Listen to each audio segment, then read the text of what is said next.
Out of the hills of Habersham, down the valleys of Hall, I hurry amain to reach the plain, run the rapid and leap the fall, split at the rock and together again accept my bed or narrow or wide, and flee from folly on every side, with a lover's pain to attain the plain, far from the hills of Habersham, far from the valleys of Hall.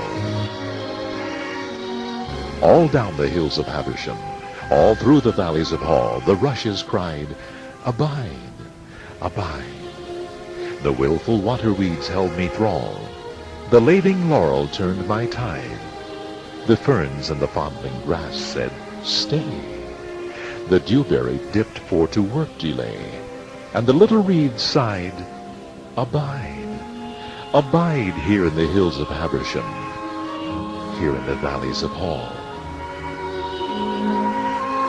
High o'er the hills of Habersham, veiling the valleys of Hall, the hickory told me manifold fair tales of shade.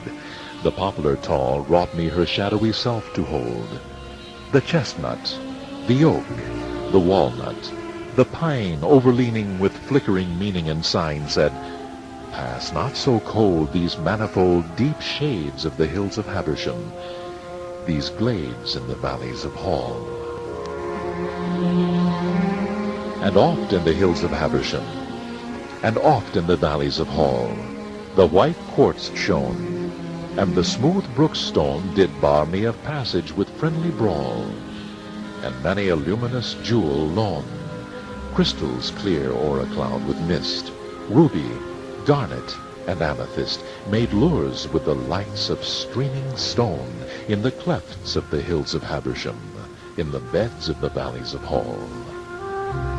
But oh, not the hills of Habersham, and oh, not the valleys of Hall avail. I am fain to water the plain. Downward the voices of duty call, downward to toil and be mixed with the main.